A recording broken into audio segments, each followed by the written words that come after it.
শীতকালীন অধিবেশনের প্রথম দিনেই আদানি ইস্যুতে সরগরম লোকসভা। আর লোকসভায় কেন্দ্রের বিজেপি সরকারকে এক হাত নিলেন ইন্ডিয়া জোটের শরিকেরা।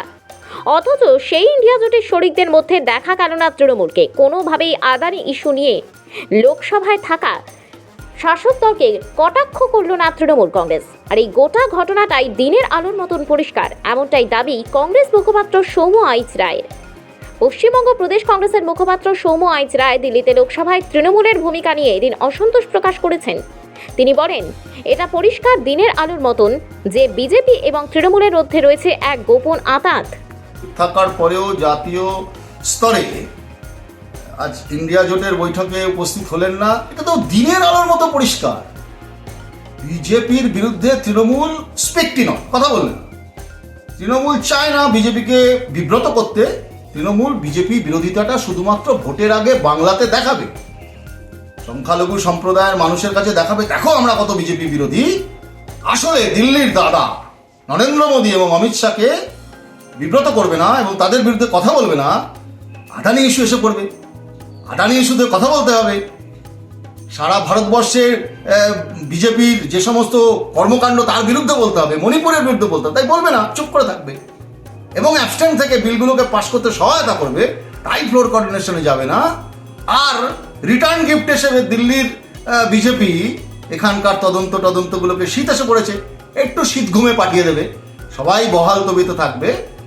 দাদার দল এবং দিদির দল দুজনে উভয়ই একসঙ্গে বহাল তবিয়তে এই বন্দোবস্ত করে থাকবে।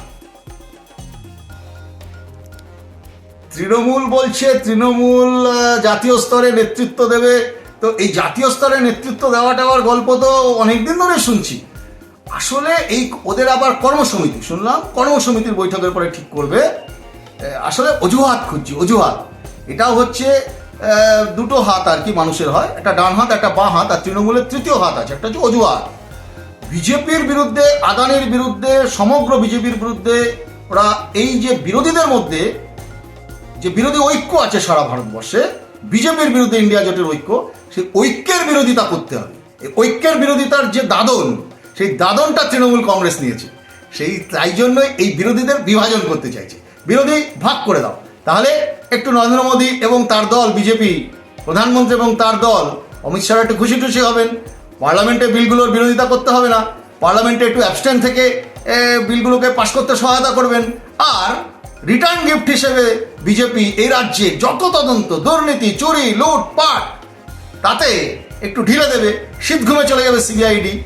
এটাই হচ্ছে সমানভাবে ইকুয়েশন তৈরি করা। আসলে তৃণমূল চায় না দেশের বিজেপির বিরোধিতা করতে, তাই আক্রমণ করো কংগ্রেসকে, কংগ্রেস বিরোধী দল আক্রমণ করো। সারা ভারতবর্ষে বিজেপির বিরুদ্ধে লড়াইয়ে কংগ্রেস এক সমগ্র শক্তি নিয়ে ইন্ডিয়া জোট লড়াই করছে। সেই জোটকে যাতে ফাটল ধরাতে হয় সে চেষ্টা প্রথম দিন থেকে তৃণমূল করবে, এটা আমরা জানি, এটা নতুন কথার কিছু নয়।